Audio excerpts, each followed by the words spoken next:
Canal FICBio apresenta, do livro Telares Essencial, sexto ano, Unidade 1, O Planeta Terra. Capítulo 5, a Biosfera. A biosfera é a soma de todas as regiões do planeta em que é possível existir vida. Florestas, campos, desertos, oceanos, rios, lagos, entre outras. São exemplos delas.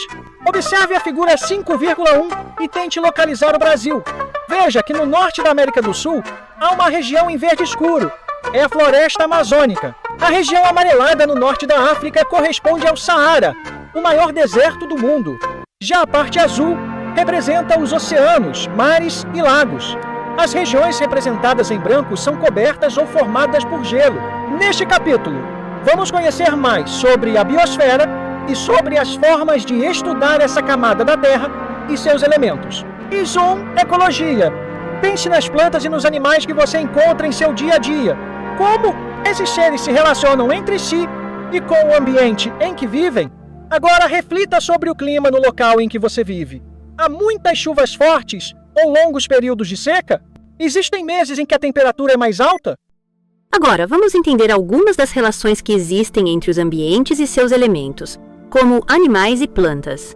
O muriqui, por exemplo, é o maior macaco do continente americano. Ele é encontrado na Mata Atlântica, um dos ambientes com maior variedade de espécies do planeta. Essa floresta ocorre principalmente em partes próximas ao litoral do Brasil. As relações que os seres vivos mantêm entre si e com o ambiente que habitam são estudadas por uma ciência chamada ecologia. Costuma-se dizer em ecologia que todas as partes de um ambiente se relacionam. Isso significa que todos os seres vivos estabelecem relações entre si e com os recursos do ambiente, como a água, o ar e o solo. No caso dos muriquis, a ecologia pode estudar, entre outras coisas, as relações que um bando de muriquis tem com os outros seres que habitam a floresta. Como a extinção dos muriquis afetaria os outros seres do ambiente, a influência do clima sobre esses animais. Você consegue imaginar a importância de compreender essas relações? As informações obtidas por meio dos estudos em ecologia nos ajudam a melhorar nossa relação com o ambiente. Entendendo como o ambiente funciona, podemos diminuir o impacto das ações humanas nos demais seres vivos. Além disso, todas as ações que protegem o ambiente protegem também nossa saúde e a das gerações futuras. A seguir, vamos conhecer alguns termos usados em ecologia e entender como eles nos ajudam a explicar o que acontece com os seres vivos e o ambiente. Ecologia vem do grego oikos, que significa casa ou ambiente, e logos, que significa estudo. Espécie. As pessoas geralmente se encantam com filhotes de animais, como os de gatos e cães. Os filhotes de gatos, por exemplo, nasceram do cruzamento entre dois gatos adultos. Se chegarem à vida adulta, é muito provável que esses gatos consigam acasalar com outros gatos adultos, gerando filhotes. Quando um organismo é capaz de se reproduzir, dizemos que ele é fértil. Esse ciclo nos mostra que os gatos domésticos são todos da mesma espécie, fértil. No caso dos seres vivos, é o que pode se reproduzir, ou seja, gerar descendentes. As onças pintadas são outro exemplo de espécie de animal. Elas podem cruzar entre si e gerar filhotes férteis. Embora gatos e onças tenham muitas semelhanças, eles pertencem a espécies diferentes e não podem cruzar entre si e gerar descendentes férteis. Descendente. O indivíduo gerado após a reprodução. Podemos dizer então, de maneira geral, que uma espécie é o conjunto de indivíduos que, na natureza, são capazes de cruzar entre si e gerar descendentes férteis. A onça pintada é conhecida por diferentes nomes, dependendo da região do Brasil, entre eles a canguçu, canguçu, jaguarapinima, jaguaretê, jaguaretê e jaguaruçu. Em outros países da América do Sul, a onça pintada é conhecida como jaguar. Com tantos nomes, como cientistas que estudam esse animal podem se comunicar tendo a certeza de que estão se referindo a uma mesma espécie? Para possibilitar a comunicação e facilitar o estudo dos organismos, cada espécie recebe um nome científico, que é composto de duas palavras em latim, ou latinizadas, isto é, dá-se um formato em latim a uma palavra que não é latina. Reveja a legenda da figura 5,5. 5,5 onça pintada. Pantera onca. Cerca de 8 metros de comprimento, desconsiderando a cauda. Com filhote.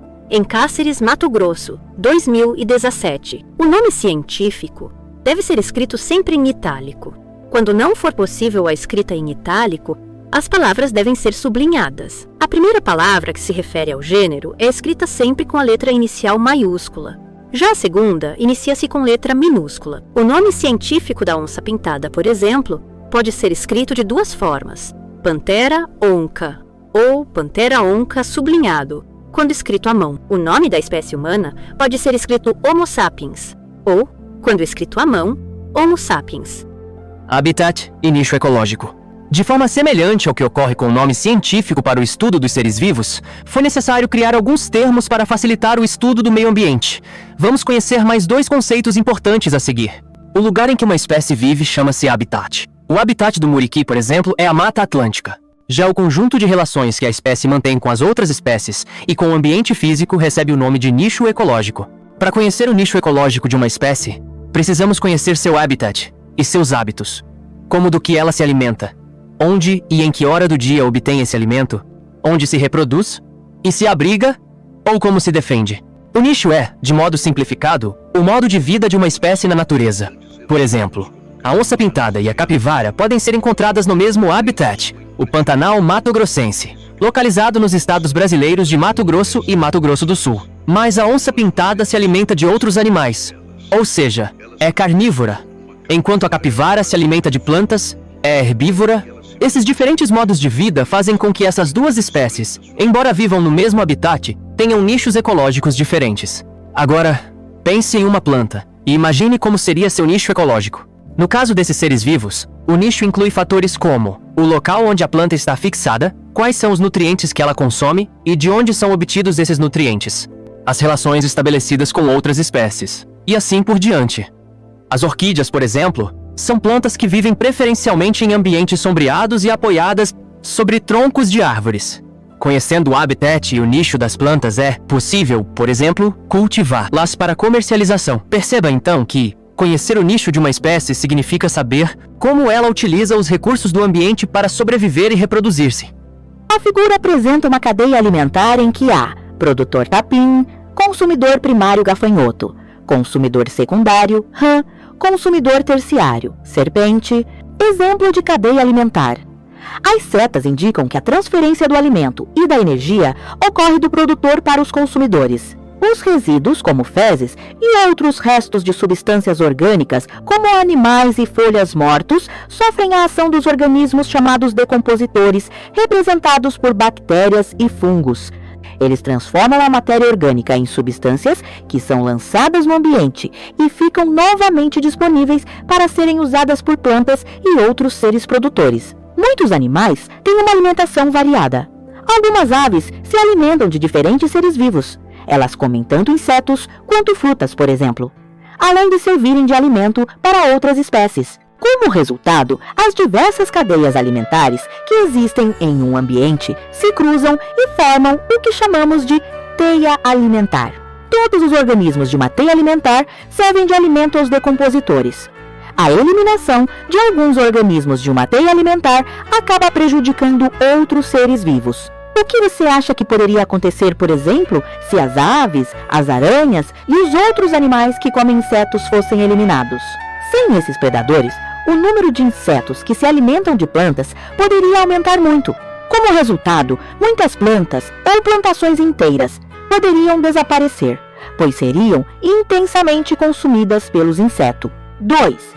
Ecossistemas. Como estudamos, todos os elementos da natureza estão, de certa forma, relacionados. Portanto, os seres vivos de um local não são afetados apenas por outros organismos que convivem com eles, mas também pelos componentes não vivos desse ambiente. Todos os seres vivos e os componentes não vivos de um ambiente, como água, minerais do solo e luz, somados a todas as relações que existem entre esses elementos, formam um ecossistema, reforçando componentes não vivos desse ambiente.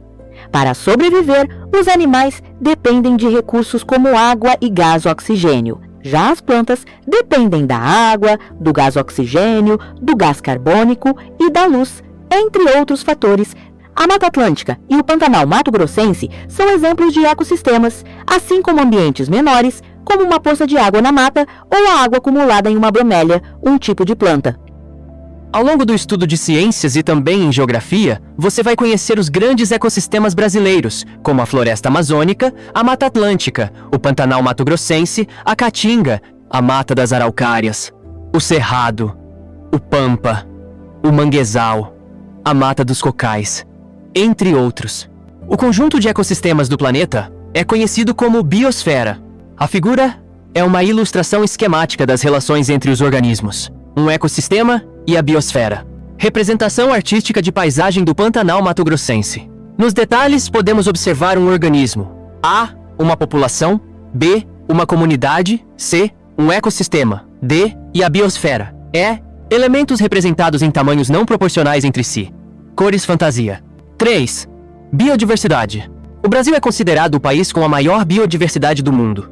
São mais de 116 espécies de animais e mais de 46 espécies de plantas conhecidas. Estima-se que isso represente mais de 20% do total de espécies do planeta. Como você explicaria, então, o conceito de biodiversidade?